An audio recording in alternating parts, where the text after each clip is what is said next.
जय श्री राम। आज हम अपने व्यूवर्स को बताएंगे कि दहेज हत्या के लिए कौन सा सेक्शन इंडियन पीनल कोड में है और जो उसका 1 जुलाई 2023 से लागू है भारतीय न्याय संहिता, उसमें कौन सा सेक्शन है। दहेज हत्या के लिए जो सेक्शन आईपीसी में है वो है 304 बी, और इसे 79 सेक्शन में नई जो हमारी भारतीय न्याय संहिता बनाई गई है उसमें एज इट ले लिया गया है। और डाउरी दहेज एक ऐसा अपराध ऑफेंस बनाया गया है जो बहुत ही गंभीर किस्म का ऑफेंस माना जाता है। जैसा कि इसके नाम से ही पता लग रहा है, ये दहेज से संबंधित है। मतलब अगर कोई मृत्यु होगी और वो दहेज से संबंधित होगी और महिला की होगी तो ये सेक्शन काम करता है। जो 80 का दशक था हमारा, उसमें सन 80 से लेके 1980 से लेके सन 1985 तक ऐसी घटनाएं सामने आने लगी कि बहुएं घरों में जलाई जाने लगी या जो है जल जाती थी। तो उसमें पुलिस के पास और कोर्ट कचहरी के पास ये बड़ा कठिन होता था कि इसे हत्या मानी जाए या इसे आत्महत्या बनाई जाए मानी जाए। अब हत्या मानेंगे तो सज़ा ज़्यादा मिलेगी और उसका डर भी समाज में ज़्यादा रहेगा, और अगर इसे आत्महत्या मानेंगे तो जो उसकी सज़ा कम है और उसका डर भी समाज में कम है, क्योंकि उसमें जो है एक्सक्यूज रहता है समाज के पास कि लड़की ने खुद ही आत्महत्या कर लिया है तो उसके लिए हम जिम्मेदार नहीं हैं। तो इसलिए जो श्री राजीव गांधी जी की सरकार थी, उन्होंने सन 1986 में इसके कानून का रूप दिया और सेक्शन 304 बी को हमारी जो इंडियन पीनल कोड है उसमें स्थान दिया। और उसमें स्थान आने के बाद ये लागू हो गया, और लागू होने के बाद इसमें ये प्रावधान किया गया है कि अगर शादी के 7 साल के अंदर वधू की मृत्यु हो जाती है और वधू के घर वाले ये शो करते हैं कि उसे दहेज की वजह से प्रताड़ित किया जाता था, हरासमेंट की जाती थी और जो है ना उससे दहेज मांगा जाता था, और जो है ये दहेज के वजह से जो है उसे बार बार परेशान किया जाता था, और उसके जो चोट होती है जिससे उसकी मृत्यु हुई है वो अप्राकृतिक चोट हो और या आग से जलने से हो या जो है अननेचुरल दिखाई दे, तो उस केस में जो है ये धारा लागू हो जाती है। और अगर वधू ने खुद भी आत्महत्या की होगी तब भी इसे इस अपराध में ये माना गया है कि उसकी हत्या की गई है, और उसके लिए जिम्मेदार हैं वधू के पति और उसे जो भी रिश्तेदार हैं, जिसे जो है वधू के घर वाले जिसका भी नाम लिखा देते हैं वो इस सेक्शन में आरोपी हो जाता है। इस सेक्शन के साथ ये जुड़ा हुआ है कि इसका कन्विक्शन रेट बहुत ही ज़्यादा है, अन्य अपराधों की तुलना में इसमें सज़ा जल्दी हो जाती है। और जिसमें जो महिला है, वधू है, वो उसके घर वाले, उसके माता पिता या रिश्तेदार, भाई बहन, अगर जो है वर पक्ष के जिस भी व्यक्ति का नाम लिखवाते हैं, वर के माता पिता का या वर का या उसके बहनों का या रिश्तेदारों का, उन सभी को एक बार तो जेल में जाना ही पड़ता है, और उन्हें बेल मिलने में भी काफ़ी समय लग जाता है। कई बार तो कई साल लग जाते हैं और पूरा परिवार तबाही की कगार पर आ जाता है। इसी धारा का ये प्रभाव रहा है कि अब जो है समाज में दहेज मांग लेना भी को लोग बाग पसंद नहीं करते हैं। और इसका एक प्रभाव और है कि इसमें जो है समाज के पास ये भी मैसेज गया है कि जो वधू आपके घर में आई है उसे अपनी बेटे और बेटी के ना केवल बराबर सम्मान देना है, उससे ज़्यादा सम्मान देना है, क्योंकि ये ससुर और जो सास है उनके लिए ही लाभदायक है, क्योंकि उसमें वधू कभी भी अपने घर जाके ये नहीं कहेगी कि मुझे परेशान किया जा रहा है, तो आपकी इमेज अच्छी बनी रहेगी। और इसके अलावा जो है वधू के लिए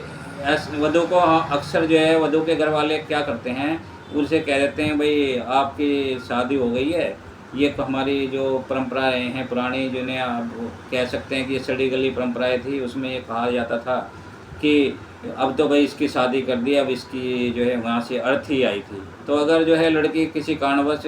शुरू के सालों में ही परेशान होने लगे या उसका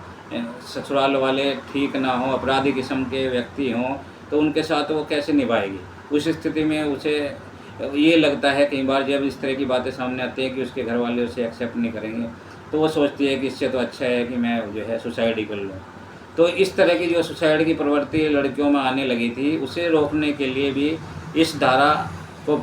बनाया गया था। और लेकिन इस धारा का प्रभाव ये हुआ कि जो है जो वर पक्ष के लोग हैं वो भी प्रताड़ित किए जाने लगे। कई बार जो है लड़की की मृत्यु प्राकृतिक कारणों से हो जाती है, उससे भी लड़की के घर वाले दहेज हत्या ही दिखाई देते हैं, और जो है उस केस में जो है उन्हें जेल जाना पड़ जाता है, और पूरा वर पक्ष का जो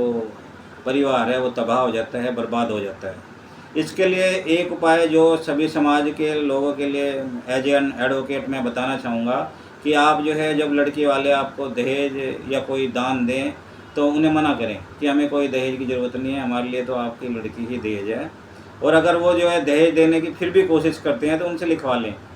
ये दहेज या दान अगर दे रहे हैं तो उन्हें लिखवा लें कि हम जो गिफ्ट आदि दे रहे हैं वो जो है अपनी स्वेच्छा से दे रहे हैं और हमें से इसकी कोई मांग नहीं कही है। और साथ ही जो है उनसे ये भी कहें कि ऐसा है, आपकी लड़की हमारे घर भी रह सकती है और आपके पियर में भी रह सकती है। अगर वो जो है पियर आना चाहेगी तो उसे रोका नहीं जाएगा, वो अपने पियर में भी उसे 2 घर को संभालना है, अपने ससुराल पक्ष को भी देखना है और अपने माँ बाप को भी देखना है। तो इससे क्या होगा कि लड़की को ऐसा लगेगा कि वो एकदम से